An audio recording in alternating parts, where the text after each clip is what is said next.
47th ASEAN Summit and related summits comes to a close here in Kuala Lumpur. The region finds itself at a pivotal moment. With the theme of inclusivity and sustainability, leaders have navigated frictions from global power shifts, economic turbulence and regional security and peace challenges, all while seeking to ensure that ASEAN remains relevant and united. Well, some key highlights from the 47th ASEAN Summit were the fact that Timor-Leste ascended as the 11th member of the bloc, marking the bloc's first expansion since the 1990s. The summit spotlighted sustainability, digital resilience, labor cooperation, emphasizing that growth must be inclusive, not just numbers, but in dignity as well. Now, geopolitical tension and diplomacy were on full display at the summit, most notably in the backdrop of the 2025 Cambodia-Thailand border crisis and the signing of the Kuala Lumpur Peace Accord between Thailand and Cambodia, witnessed by Prime Minister Anwar Ibrahim and US President Donald Trump. Economic integration and trade dynamics were vital in discussions as well. The region reaffirmed that ASEAN must not act only to join global value chains, but also to define them, even amid US-China trade pressures. Now, the upgraded ASEAN Trade in Goods Agreement, otherwise known as the ATIGA, that is expected to achieve over 99% trade openness among member states, signaling a brand new phase and move for the bloc. The region has also identified up to 7,000 non-tariff barriers that will help ATIGA to be upgraded in terms of where it wishes to move in the future. Now, the DEFA, or the ASEAN Digital Economy Framework Agreement, is slated for signature next year, with projections that the ASEAN digital economy could grow from about $1 trillion to $2 trillion in the next 5 years. And the upgraded ASEAN-China Free Trade Area 3.0 was signed during the summit as well. Bilateral trade in the past year was up to $700 billion. Well, the overarching message here at the ASEAN Summit is that ASEAN is signaling to the world that it stands for more than just regional cooperation. It seeks global contribution. It wants to address conflict, climate, digital equity and sustainable growth. In the closing ceremony, we also see that Malaysia will hand over the chairmanship of ASEAN to the Philippines, ending a year of chairmanship under Prime Minister Anwar Ibrahim and his leadership, setting the 2026 guardrail. Well, as the summit comes to a close, the agenda moves into the real test now, turning these commitments into concrete delivery. The big question, can ASEAN move beyond consensus resolutions to decisive action? Well, for those answers and more, I spoke with the Secretary General of ASEAN, Dr. Kao Kim Horn, on ASEAN moving forward. With Malaysia hosting this year's ASEAN Summit under the leadership of Prime Minister Anwar Ibrahim, the spotlight falls not just in the region's role in shaping its own future, but of course of the world as well. Joining me today is Dr. Kao Kim Horn, the Secretary General of ASEAN. We discuss how ASEAN can lead with principle, with purpose and progress in an increasingly complex global landscape. Secgen, thank you very much for joining us today. Of course, and indeed, it's been a busy time for you here at the ASEAN Summit. Walk us through a bit of the highlights or how you've been feeling the past few days.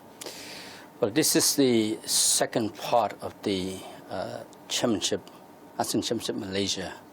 The first part was back in May, where we had our 46th ASEAN Summit-related summits. This is the second part where we have been organizing, because Malaysia has been organizing for half ASEAN, the 47 ASEAN Summit-related summits. And the second part usually is the most heavy one, so with a lot of what we call the bigger agenda, leaders, more leaders, not just from ASEAN member states, but of course from our partners around the world. And that's where we discuss not just only the regional issues, but of course also the global issue as well. Right. You speak of the big agenda. At this point of time, what does ASEAN need to bring to the world? When we look at the world right now, the conflicts, the power shifts, and the weighing in from superpowers as well.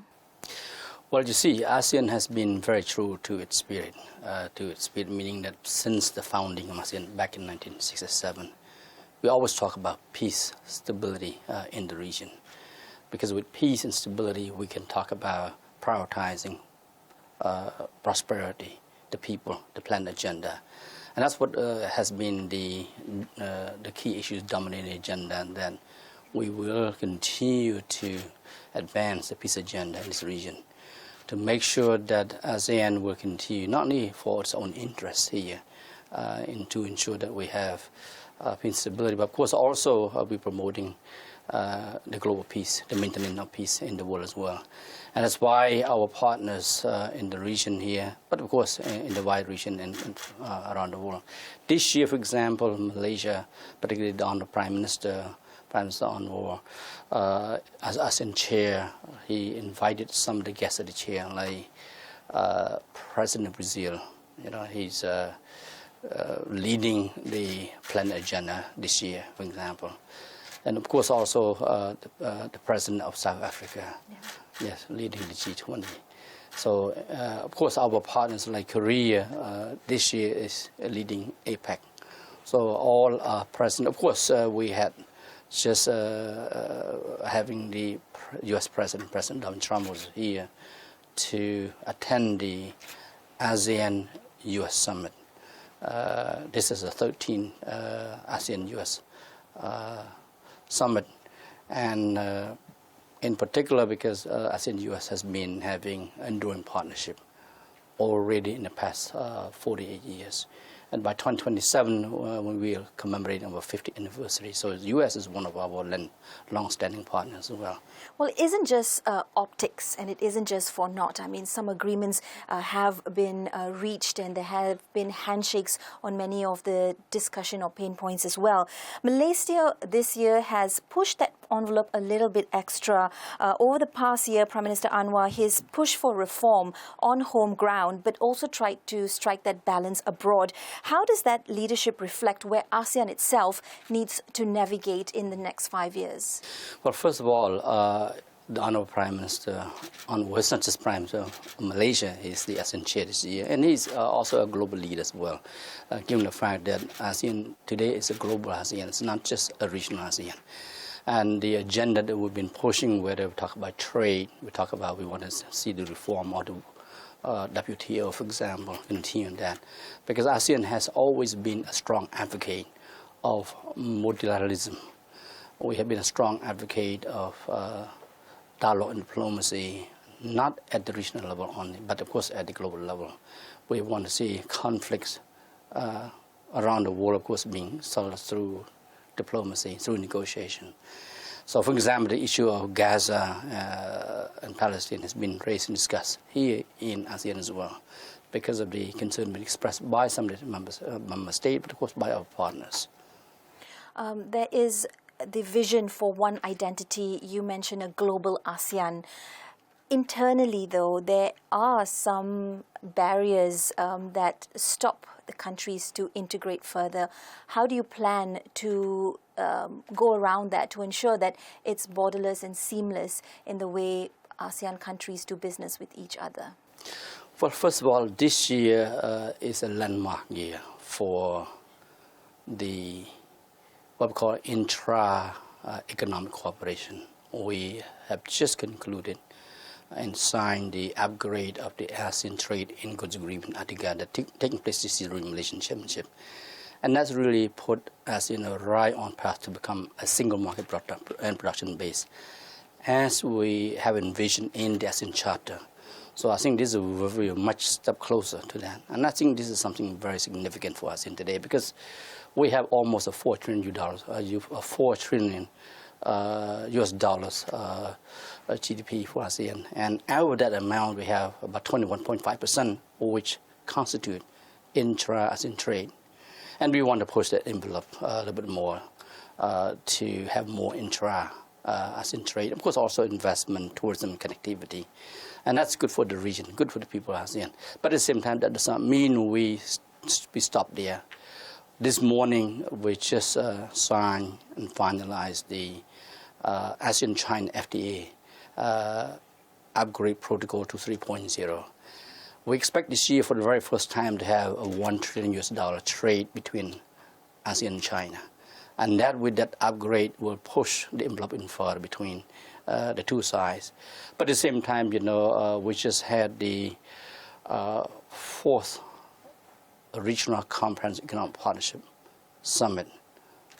This is basically ASEAN plus 5, 10 member states. Now, of course, we're 11. And plus China, Japan, Korea, Australia, New Zealand. And we want to call for accession by other economies. So meaning that right now, RCEP is the world's largest FTA and want to have expansion with that. So I think this is something that's going to be even more significant because the fact that right now is RCEP is already 30% of global GDP, 30% of the global population. That's right, part of the fifth economy as well in the country. When we talk... Yesterday during the briefing by the managing director of IMF, and she said that ASEAN now is the fourth largest economy. And this is the word from the managing director of IMF. Yeah. And of course, that is huge in itself. As we move closer towards ASEAN and the decisions it wants to take for itself, big powers are also closely watching. How does ASEAN keep its decisions only for its own without being influenced by some of these global headwinds or decisions that are pushed towards ASEAN? Well, first, certainly ASEAN unity, solidarity and centrality has been discussed extensively this year, but more than, say, previously.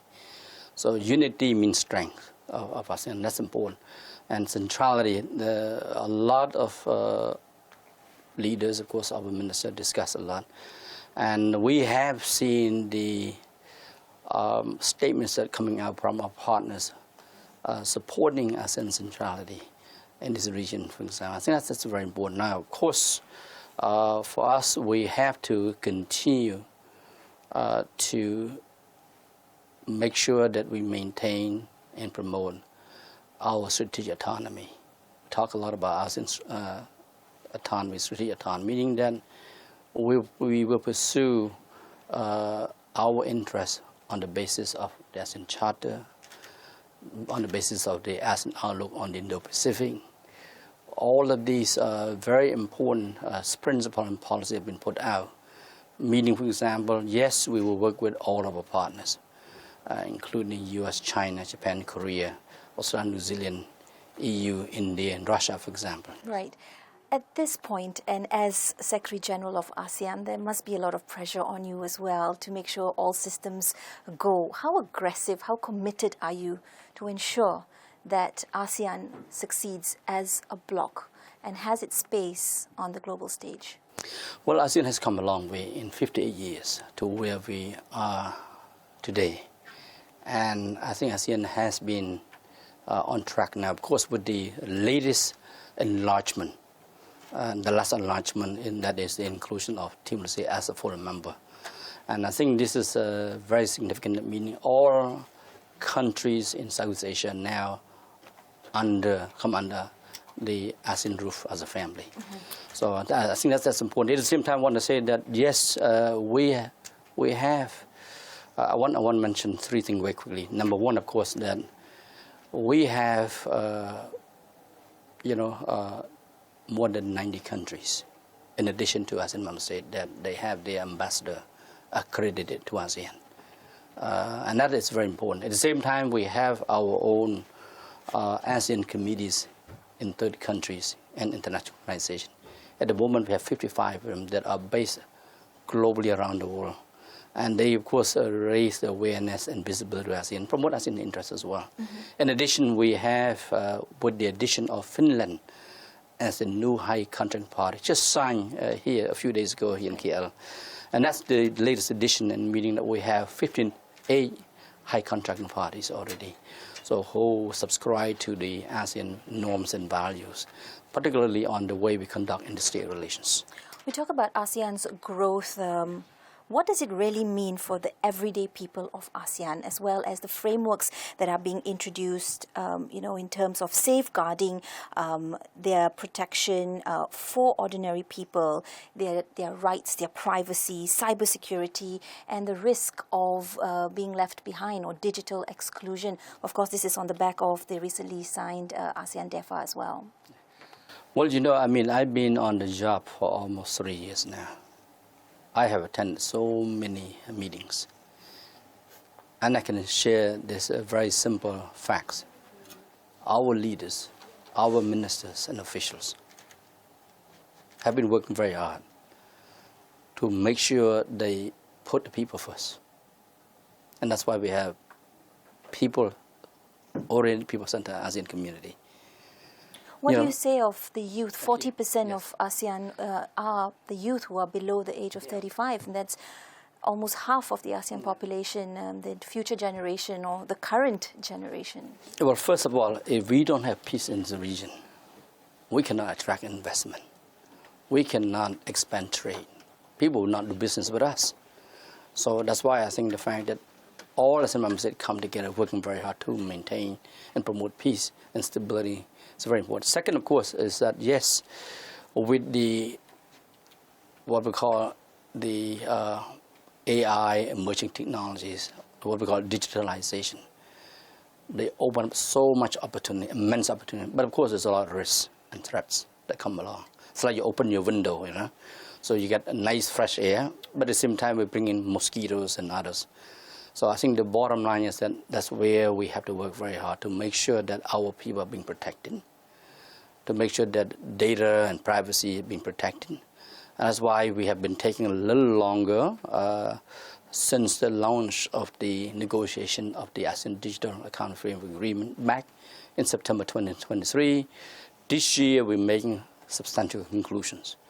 And there have been a lot of discussions, not just with ASEAN, but with our partners and private sector. They're very keen on the digital economy, because the digital economy will bring enormous opportunities. Of course, we are now embarking with partners, include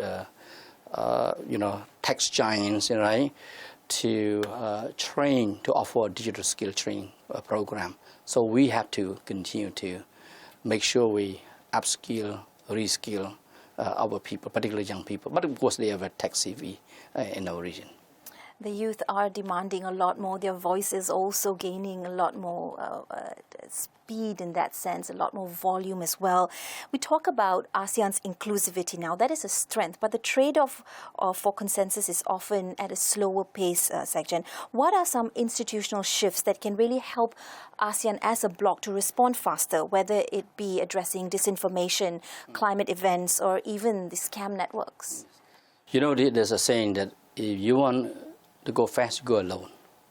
But you want to go very far, you go together. So this is what we mean, is that yes, speed is important, but at the same time, I think we have to bring everyone on board. We don't want to leave anyone behind. And certainly, for example, on scams, we have now set up a number of mechanisms under the ASEAN Ministry meeting on transnational crime. Basically, these are the meeting of the Home or Interior Ministers. They tackle all kinds of issues, whether it's trafficking, human trafficking in wildlife, this sort of thing, trafficking drugs. I think we're not shy from this at all. We take on those issues, trying to address them head on. We work among some member states, but of course we also work with our partners. So make sure that we have better law enforcement cooperation. In the law sector now, we have the ASEAN Law Ministers meeting. They work on new areas of cooperation, particularly under the law sector. The same thing under the ASEAN Digital Ministers meeting, ADG. They set up the working group to combat scams, online scams. So cut across, I think there's a lot of things that are ongoing, but they're not in the public that much. But of course, a lot of this work requires cooperation behind the scenes. There's a lot of things, So I think it's very important to have ASEAN as we are increasing and of course deepen our cooperation. Yep. Another very important thing is to ensure that the gaps within ASEAN are bridged and closed. Of course, with the accession of Timor-Leste as the 11th ASEAN member state has also somehow highlighted the development divide within ASEAN. How is ASEAN planning to manage this gap as the region, of course, as you've pointed out as well, works towards becoming a lot more integrated? Well, I would say if you look back in the past 20 years, millions of ASEAN citizens have been moved out of poverty. I can say this. You look at new members of ASEAN, whether Cambodia, Laos, for example, or Vietnam today, you will not say Vietnam, Vietnam is so far ahead also economically. So under the, what we call Initiative for ASEAN Integration, II work plan, right? We have work plan 1, 2, 3, 4, and now we're going on focus on work plan 5. This particular work plan has been trying to address the development gaps within the region, particularly within the new member states. And of course, Timor-Leste has been added to that as well. So I think the idea is that, yes, our leaders have prioritized this issue from the very beginning, since the early 1990s, how we address the development gaps within the region. You mentioned that the leaders and, of course, all those involved are doing a lot behind the scenes. What's the one thing you're proud of, even if those things are not making daily headlines behind the scenes? What could you say that you're really proud of? Because you're leading ASEAN right now when it's being tested as well, regionally and internationally. Well, I'm very proud of the fact that today ASEAN is in the spotlight. We have a lot of countries that are now more willing to work with ASEAN. And the reason because they believe that working with ASEAN is for their interest, and of course also with our interest. You know, the fact that ASEAN has been able to have this convening power, bringing leaders from around the world to be here, and to discuss issues of important priorities for this region, of course, important priorities for the world as well. So I would say that ASEAN is really on the right track to what we've been doing. So, and of course at the same time, ASEAN continue to hold together very well with unity and solidarity. I can see that under the leadership of Prime Minister Anwar Ibrahim, you can see he's really making sure that ASEAN has become the central force, a force that brings everyone together to the center of ASEAN. And that's why ASEAN now is at the heart of the Indo-Pacific. And we attract so much interest, so much attention and priorities. And I hope that we will continue to work in the spirit to keep peace, stability, to keep unity, and of course to make sure that we never lose sight of the interests of our people. And that's why we have ASEAN 2045, our shared future. You read that, the 20-year vision document, the people of ASEAN is there with the new 4 strategic plans that we have, the 4 new strategic plans there. So I would say this is our top priorities, and we will continue to work together within ASEAN, among ASEAN member states, and with our partners. Very quickly, before I let you go, Sekjen, as the Philippines takes over in 2026 as chair, how do you expect their priorities to differ? Do you foresee any obstacles or challenges along that way in terms of maintaining the momentum of what has been done, the work that's been done here in Malaysia? Well, Malaysia has done truly very well with a lot of outstanding achievements. Of course, later today there will be a handover, and I would say yes. Next year, there are some priorities will roll over to the Philippines, but the Philippines, as the incoming chair, will define new priorities. They have their own set of priorities, including the annual priorities, the priority economic deliverables, and of course other priorities under the other 2 pillars, so the security and of course social cultural pillar as well, along with the ASEAN connectivity. But again, I think this is something that Philippines will define for ASEAN, will set the agenda. So I think this is the good thing about ASEAN, is that every year each member state has the role of that leadership to set the priorities in the agenda for ASEAN as a whole.